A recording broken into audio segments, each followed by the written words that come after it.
Iran's military chief of staff Mohammad Bagheri has initiated an investigation into the helicopter crash that claimed the lives of President Ebrahim Raisi and his entourage. The crash occurred in mountainous terrain near the Azerbaijan border. A high-ranking committee has been tasked with probing the cause of the tragic incident, as reported by the ISNA news agency. The wreckage of the helicopter, which was found charred after an overnight search in blizzard conditions, carried Raisi, Foreign Minister Hossein Amir-Abdollahian, and 6 others. Supreme Leader Ayatollah Ali Khamenei has declared 5 days of public mourning and appointed Mohammad Mokhbar as interim president. Under Iran's constitution, a new presidential election must be held within 50 days. The crash, which took place as Raisi returned from an official visit to the border with Azerbaijan, has also claimed the lives of prominent figures including FM Amir-Abdollahian and several officials. Rescue efforts faced challenges due to adverse weather conditions.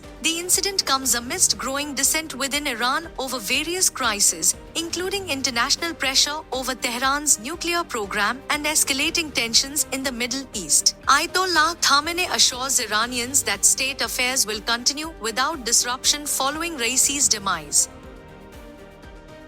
Islamabad High Court Senior Judge Justice Mohsin Attar Kayani has demanded accountability from intelligence agencies regarding forced abductions. This comes amidst the case of Kashmiri poet Ahmad Farhad Shah, allegedly abducted last week.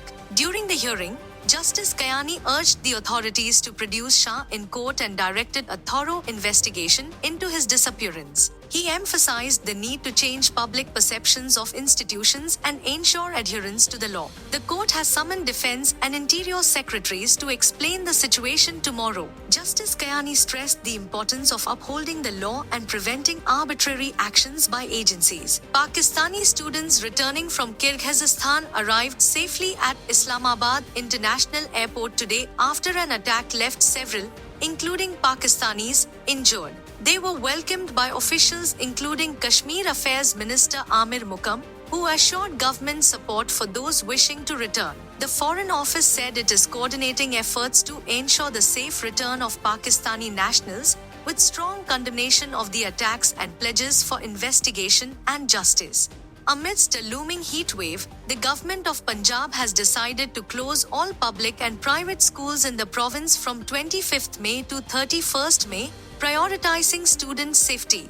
The decision follows a warning from the Meteorological Department about severe heatwave conditions, with temperatures expected to rise significantly across the country. In anticipation of the extreme weather, the Punjab government had earlier reduced school timings and issued guidelines for ensuring student safety. Meanwhile, Sindh has postponed matric exams and issued similar precautions in response to the heatwave alert. The public is advised to remain vigilant and take necessary precautions during this period of heightened temperatures. Stay tuned for further updates on the evolving situation.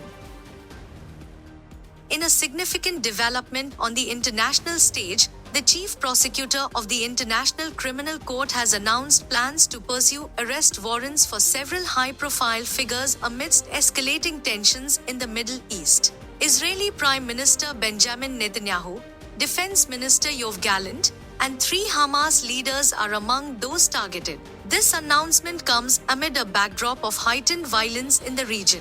According to reports from the Gaza Health Ministry, over 100 Palestinians have lost their lives in the past 24 hours alone, as Israel ramps up its attacks across the enclave. The situation is dire, with Doctors Without Borders reporting that Al-Awda Hospital near Jabalia refugee camp has completely depleted its drinking water supply. Adding to the crisis is the widespread hunger gripping Gaza. The United Nations humanitarian chief has issued a stark warning of potentially apocalyptic consequences due to aid shortages. Key crossings, such as Rafah and Karim Abu Salim, remain effectively blocked, exacerbating the situation. Tragically, the toll of the violence continues to climb. Since 7th October, over 35,000 people have been killed and nearly 80,000 wounded in Israeli attacks on Gaza.